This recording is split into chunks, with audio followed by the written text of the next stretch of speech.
ನಡೆದಿರ್ತಕ್ಕಂಥ ಈ ಒಂದು ಘಟನೆ ಒಂದು ಕಡೆ RCB ವಿಜಯೋತ್ಸವ ಆಚರಣೆ ಮಾಡ್ತಾ ಇದ್ರೆ, ಇನ್ನೊಂದು ಕಡೆ RCBಯ ಮುಗ್ಧ ಅಭಿಮಾನಿಗಳು ಅವರ ತಂಡದ ಆ ಪ್ಲೇಯರ್ಸ್ನ ನೋಡ್ಲಿಕ್ಕೋಸ್ಕರ ಏನು ಕಾತುರದಿಂದ ಕಾಯ್ತಾ ಇದ್ರು. ಸಾಕಷ್ಟು ಜನ ಇವತ್ತು ಈ ಒಂದು ಸಂದರ್ಭದಲ್ಲಿ ಇವತ್ತಿನ ದಿನ ಮೃತಪಟ್ಟಿರ್ತಕ್ಕಂಥದ್ದು. ಅದರಲ್ಲೂ ಇವತ್ತು ನಾವು ಬೋರಿಂಗ್ ಆಸ್ಪತ್ರೆಗೆ ಏನು ಬಂದಿದ್ದೇವೆ, ಈಗ ತಾನೇ ವೈದ್ಯರ ಜೊತೆ ಮಾತನಾಡಬೇಕಾದ್ರೆ ಹತ್ತತ್ರ 17 ಜನ ಇವತ್ತೇನು ಇಂಜುರಿಗೆ ಒಳಗಾಗಿರ್ತಕ್ಕಂಥವ್ರು, ಅದರಲ್ಲಿ 6 ಜನ ಇವತ್ತು ಮೃತಪಟ್ಟಿರ್ತಕ್ಕಂಥದ್ದು ಅಧಿಕೃತವಾಗಿ ಈಗಾಗಲೇ ಘೋಷಣೆ ಮಾಡಿದ್ದಾರೆ. ಇದೆಲ್ಲ ನೋಡಬೇಕಾದ್ರೆ ಹತ್ತತ್ರ 25 ವರ್ಷದ ಒಳಪಟ್ಟಿರ್ತಕ್ಕಂಥ ಯುವಕರು, ಯಾರ್ಯಾರು ಯುವಕರಿದ್ದಾರೆ, ಯುವ ಸಮುದಾಯ ಇವತ್ತು ಸಾಕಷ್ಟು ಜನ ಈ ಒಂದು ಘಟನೆಯಲ್ಲಿ ಸಿಲುಕಿ ಇವತ್ತು ಬಲಿಯಾಗಿರ್ತಕ್ಕಂಥದ್ದು ನಿಜಕ್ಕೂ ಕೂಡ ಅತ್ಯಂತ ಒಂದು ರೀತಿ ಭಾಳ ಮನಸ್ಸಿಗೆ ನೋವು ತಂದುಕೊಟ್ಟಿರ್ತಕ್ಕಂಥ ವಿಚಾರ. ಪ್ರತಿಯೊಬ್ಬ ರಾಜ್ಯದ ಪ್ರಜೆಗೂ ಕೂಡ ಭಾಳ ದುಃಖಕರವಾದಂಥ ಒಂದು ದಿನ, ಒಂದು ಸಂದರ್ಭ, ಒಂದು ಕ್ಷಣ ಅಂತಕ್ಕಂಥದ್ದು. ಇವತ್ತು ನಾವೆಲ್ಲರೂ ಕೂಡ ಆ ಒಂದು ಕುಟುಂಬದ ಜೊತೆ ನಿಂತಿದ್ದೇವೆ. ಆದರೆ ಇವತ್ತು ನಾನು ಕೆಲವೊಂದಷ್ಟು ಜನ ಪೋಷಕರ ಜೊತೆ ಮಾತಾಡಬೇಕಾದ್ರೆ ಅವ್ರಿಗೆ ಕೇಳ್ತಾ ಇದೆ, ಯಾವ ರೀತಿ ಘಟನೆ ನಡೀತು ಅಂದರೆ ನಾನು ಒಂದು ಮಾತು ಹೇಳ್ತಕ್ಕಂಥದ್ದು, ರಾಜ್ಯ ಸರ್ಕಾರ ನಿನ್ನೆ ದಿನ IPL ಮ್ಯಾಚ್ ಆದ ನಂತರ ಯಾವ ರೀತಿ ನೀವು ಇದಕ್ಕೆ ಪೂರ್ವ ಸಿದ್ಧತೆಗಳು, ಪೂರ್ವ ತಯಾರಿಗಳು ಏನು ಮಾಡ್ಕೊಂಡಿದ್ರಿ?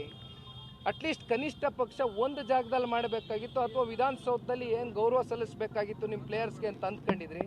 ಆ ಜಾಗದಲ್ಲಿ ನೀವು ನೀಟಾಗಿ ಪೊಲೀಸ್ ಸಿಬ್ಬಂದಿಗಳನ್ನ ಕರೆಕ್ಟಾಗಿ ಇಟ್ಕೊಂಡು ಪೂರ್ವ ಸಿದ್ಧತೆಗಳನ್ನ ಮಾಡ್ಕೊಂಡು ತಯಾರಿಗಳನ್ನ ಮಾಡ್ಕೊಂಡು ನೀವು ಕಂಡಕ್ಟ್ ಮಾಡಬೇಕಾಗಿತ್ತು. It is A complete mismanagement of the government. ಅತ್ಯಂತ ಬೇಜವಾಬ್ದಾರಿತನದಿಂದ ಇವತ್ತು ಈ ರಾಜ್ಯ ಸರ್ಕಾರ ವರ್ತನೆ ಮಾಡಿದೆ. ಇಲ್ಲಿಯವರೆಗೂ ಬಹುಶಃ ಗೃಹ ಸಚಿವರು ಈಗ ಬಂದಿದ್ರು ಏನೋ ನನಗೆ ಗೊತ್ತಿಲ್ಲ, ಈಗ ಬಂದಿದ್ದಾರೆ. ಇಲ್ಲಿಯವರೆಗೂ ಗೃಹ ಸಚಿವರ ಕಡೆಯಿಂದ ನನಗೆ ಗೊತ್ತಿಲ್ಲ, ನಾನು ಇನ್ನೂ ರಿಯಾಕ್ಷನ್ಸ್ ನೋಡಿಲ್ಲ. ನಾನು ಆಸ್ಪತ್ರೆಯಲ್ಲಿ ಕಳೆದ 1-3 ಗಂಟೆಯಿಂದ ಇಲ್ಲೇ ಇದ್ದೇನೆ. ಆದರೆ ಗೃಹ ಸಚಿವರು ಇದಕ್ಕೆ ನೇರವಾಗಿ ಹೊಣೆಗಾರಿಕೆಯನ್ನು ಹೊರಬೇಕಾಗ್ತದೆ. ನನ್ನ ಅನಿಸಿಕೆ ಬಹುಶಃ ಗೃಹ ಸಚಿವರು ಇವತ್ತಿನ ಈ ಒಂದು ಕಂಡಕ್ಟ್ ಏನಿತ್ತು, ಇವತ್ತು IPL ಪ್ಲೇಯರ್ಸ್ನ ನೋಡ್ತಕ್ಕಂಥದ್ದಕ್ಕೆ ಜನ ಮುಗಿಬಿದ್ದು ಬಂದಿರತಕ್ಕಂಥ ಈ ಒಂದು ವಿಚಾರ ಏನಿದೆ, ಇದ್ರ ಬಗ್ಗೆ ಯಾವ ರೀತಿ ಇವರು ಮುಂಚಿತವಾಗಿ ಒಂದು ಪ್ಲ್ಯಾನನ್ನು ಮಾಡಿದ್ರು ಅಂತಕ್ಕಂಥದ್ದು ಇವತ್ತು ಪ್ರತಿಯೊಬ್ಬರಿಗೂ ಕೂಡ ಅನುಮಾನಗಳಿಗೆ ಎಡೆ ಮಾಡಿಕೊಡ್ತಕ್ಕಂಥ ಒಂದು ಸಂಗತಿ ಇದು. ಈಗ ಮಾರ್ಚರಿಗೆ ಹೋಗಿದ್ದೆ, 6 ಜನ, ಅದರಲ್ಲಿ 3 ಜನ ಗಂಡು ಮಕ್ಕಳು, 3 ಜನ ಹೆಣ್ಣು ಮಕ್ಕಳು ಮೃತಪಟ್ಟಿರ್ತಕ್ಕಂಥದ್ದು officially Dev announced.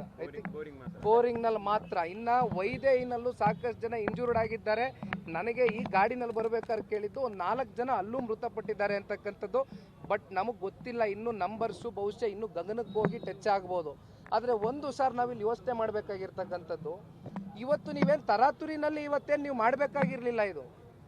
If you really wanted to conduct in a good way, ನೀವು ಇನ್ನೂ 2 ದಿನ ಅಲ್ಲ 4 ದಿನ ಟೈಮ್ ತೊಗೋಬೋದಾಗಿತ್ತು. ಪಾಸಸ್ ಅರೇಂಜ್ಮೆಂಟ್ ಮಾಡಬೇಕಾಗಿತ್ತು ಸಾರ್. ನೋಡೋದಕ್ಕೆ ಈ ನೀವು ಗೇಟ್ ಓಪನ್ ಮಾಡಿದ ತಕ್ಷಣ ಏನು ಮಾಡ್ತಾರೆ ಫ್ಯಾನ್ಸು? ಅವ್ರ ಭಾವನೆಗಳು ಇವತ್ತು ನೆನ್ನೆ ನೋಡಿದ್ವಿ. ಬಹುಶಃ ದೀಪಾವಳಿ ಟೈಮಲ್ಲೂ ಅಷ್ಟು ಪಟಾಕಿ ಹೊಡಿಲಿಕ್ಕಿಲ್ಲ, ಅಷ್ಟು ಪಟಾಕಿ ಹೊಡೆದು ಸಂಭ್ರಮಾಚರಣೆ ಮಾಡಿದ್ದೀವಿ ನಾವು ಇವತ್ತು ನೆನ್ನೆ ದಿನ RCB ಗೆದ್ದಿದ್ದಕ್ಕೆ. ನಿಮಗೆ ಗೊತ್ತಿಲ್ವಾ, ಪರಿಜ್ಞಾನ ಇಲ್ವಾ ಯಾವ ಮಟ್ಟಕ್ಕೆ ಇನ್ಸ್ಟೆಂಟು ನಾಳೆ ಪ್ರಕರಣಗಳಾಗ್ಬೋದು ಅಂತಕ್ಕಂಥದ್ದು? ಸರ್ಕಾರಕ್ಕೆ ಒಂದು ಜವಾಬ್ದಾರಿ ಇಲ್ವಾ?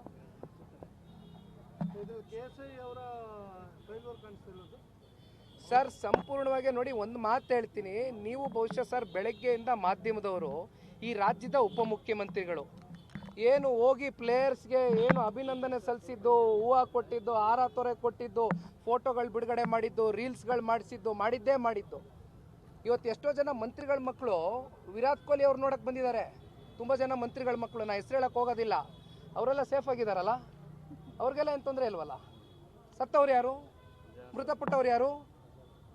ಬಡವ್ರ ಮಕ್ಕಳು ತಾನೆ ಮೃತಪಟ್ಟವರು, ಅವ್ರಿಗೆ ರಕ್ಷಣೆ ಬೇಡವಾ? ಮಂತ್ರಿಗಳ ಮಕ್ಕಳು ವಿರಾಟ್ ಕೊಹ್ಲಿ ಅವ್ರನ್ನೂ ನೋಡ್ಬೋದು, ಸಚಿನ್ ತೆಂಡೂಲ್ಕರ್ನೂ ನೋಡ್ಬೋದು, ಯಾರನ್ನ ಬೇಕಾದ್ರೂ ನೋಡ್ಬೋದು. ಇವ್ರ ಕತೆ ಏನು? ಇವತ್ತು ಒಬ್ಬ ಈ ರಾಜ್ಯದ ಸಾಮಾನ್ಯ ನಾಗರಿಕನಾಗಿ ನಾನು ಆಗ್ರಹಿಸ್ತಕ್ಕಂಥದ್ದು, ನೇರವಾಗಿ ಇದರ ಹೊಣೆಗಾರಿಕೆಯನ್ನು ಗೃಹ ಸಚಿವರು ಹೊರಬೇಕಾಗ್ತದೆ.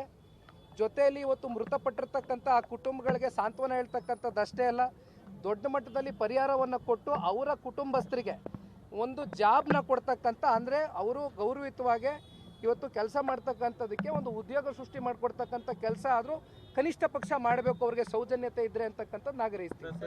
ತನಿಖೆ ಯಾವ ತರ ಆಗ್ಬೇಕು? ಯಾಕಂದ್ರೆ ಈ ಘಟನೆ ದೊಡ್ಡ ಘಟನೆ, ಇದು 12 ಜನ ಸಾವನ್ನಪ್ಪಿದ್ದಾರೆ. ಯಾವ ತನಿಖೆ ಮಾಡ್ತಾರೆ ಸರ್? ಸರ್ಕಾರ ಮಾಡೋದು ಯಾರ ಮೇಲೆ ತನಿಖೆ ಮಾಡ್ತಾರೆ? ರಾಜಕೀಯವಾಗಿ ನೀವು ಯಾರನ್ನಾದ್ರೂ ಯಾವ್ದಾದ್ರು ಪಕ್ಷನ ಯಾವ್ದಾದ್ರು ರಾಜಕೀಯ ನಾಯಕರು ಮುಗಿಸ್ಬೇಕು ಅಂದ್ರೆ ನೀವು ಇಟ್ಕೊಂಡಿದ್ದೀರಲ್ಲ ಕೆಲವೊಂದಷ್ಟು ತನಿಖಾ ಸಂಸ್ಥೆನ, ಅದಕ್ಕೆ ಮಾತ್ರ ತನಿಖೆನ ಭಾಳ ಜೋರಾಗಿ ವೇಗವಾಗಿ ಮಾಡ್ತೀರಿ. ಬಡ ಕುಟುಂಬದವ್ರು ಇವತ್ತು ತೀರ್ಕೊಂಡು ಹೋಗಿದಾರಲ್ಲ, ಯಾವ ತನಿಖೆ ಮಾಡಿ ಏನು ಎಕ್ಸ್ಪೆಕ್ಟ್ ಮಾಡ್ತೀರಿ ನೀವು? ಆ ತನಿಖೆ ಫಲಿತಾಂಶ ಏನು ಬರುತ್ತೆ, ರಿಸಲ್ಟ್ ಏನು ಬರುತ್ತೆ?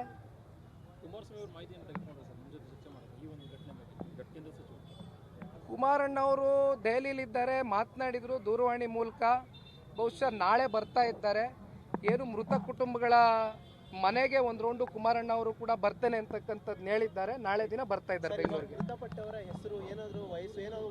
ಇಲ್ಲಿವರೆಗೂ ಇಲ್ಲ ಸರ್, ಏನಾಗಿದೆ, 3 ಜನ ಮೃತಪಟ್ಟಿರ್ತಕ್ಕಂಥ ಕುಟುಂಬಸ್ಥರು ಮಾತ್ರ ಇಲ್ಲಿವರೆಗೂ ಪತ್ತೆ ಹಚ್ಚಿದ್ದಾರೆ. ಆದರೆ ಇನ್ನ 3 ಜನ ಮೃತಪಟ್ಟಿರ್ತಕ್ಕಂಥ ಪೋಷಕರು ಇಲ್ಲಿವರೆಗೂ ಯಾರಿಗೂ ಗೊತ್ತೇ ಆಗಿಲ್ಲ. It is very unfortunate.